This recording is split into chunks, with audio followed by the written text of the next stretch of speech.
Purpose. I am Evangelist Shala, and I know that there is a lot of hype. It's a lot of talk. It's a lot of excitement about the new year and what you expect the new year to bring.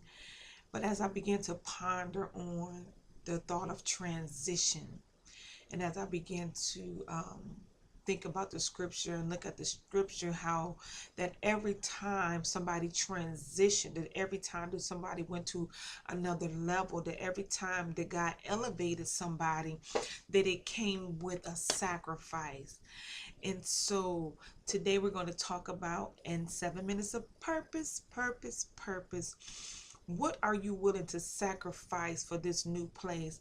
As I began to look at the children of Israel, as I began to look at Abraham, as I began to look at Moses, as I began to look at David, as I began to look at the men and women of God in the Word, in the Bible, that through every transition that they went through with God, it was some pulling away, it was some tearing away, it was some letting go.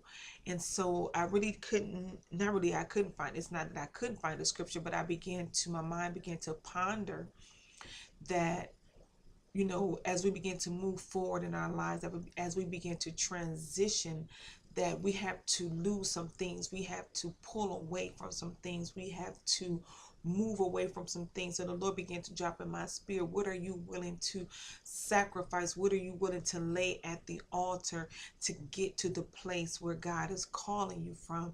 And so I began to look at the children of Israel, because they went, I'm reminded myself as the children of Israel, by the grace of God, there go I.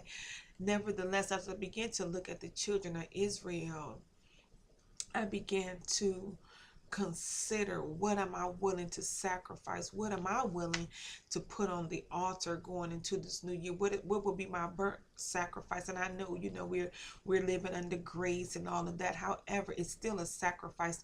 There's still a pulling away. There's still a tearing away that you have to do. So whether it's physical or spiritual, mental, emotionally, you have to lay aside those weights that easily so beset us. And as I began to think about the process that the children of Israel went through, and how God himself hardened Pharaoh's heart against the people to get his attention.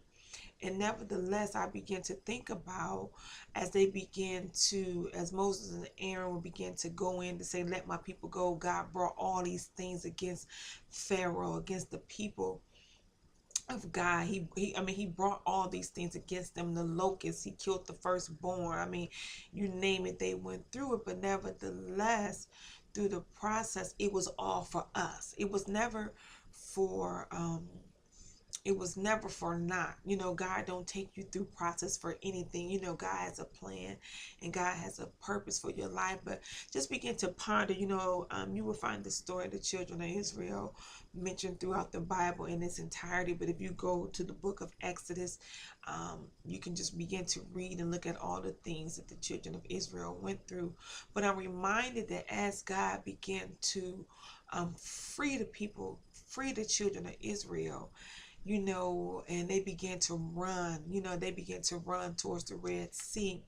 I'm reminded that they didn't have time to go pack nothing.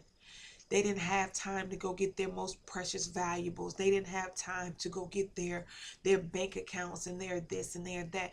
It was ready or not, here I come type of thing. And God began to move swiftly, a suddenly thing. And that's what God is saying, that in this new year, he's going to move swiftly. He's going to move suddenly on your behalf, but he don't want you to be stuck.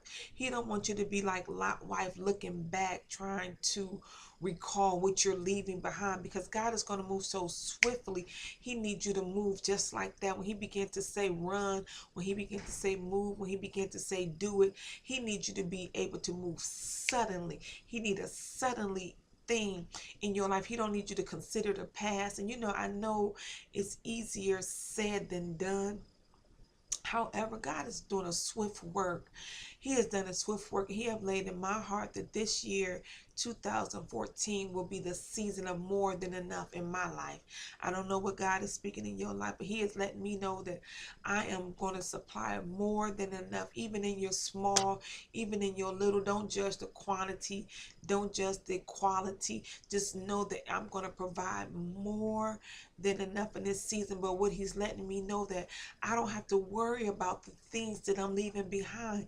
That when he move, I got to move just like that. So I'm encouraging you, as God allows you to make a run for the Red Sea, as you begin to cross that path in your life where it's an all or nothing situation, that you choose God in this season, that you choose his faithfulness, that you choose his diligence, to know that God is going to provide more than enough. No matter what you lost in 2013, no matter what relationships didn't work out, no matter if your children weren't right, no matter if the job wasn't right, just know and trust that God got more on the other side, and that you don't take no thought about the things that you have lost. Just know that God is a restorer, and that he will give you more than enough.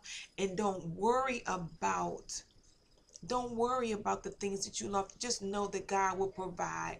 God will provide on the other side of through. But you got to go through. You can't be stuck on what's behind you.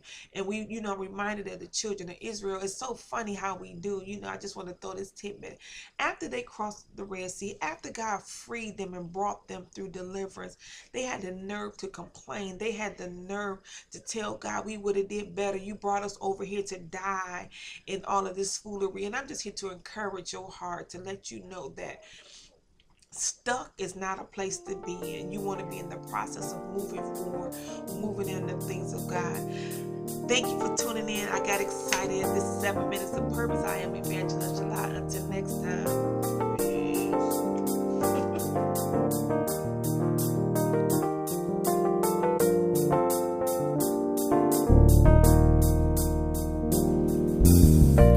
There's a shifting in the atmosphere. God's about to do the impossible. We've got to position ourselves for the glory cloud. It's coming.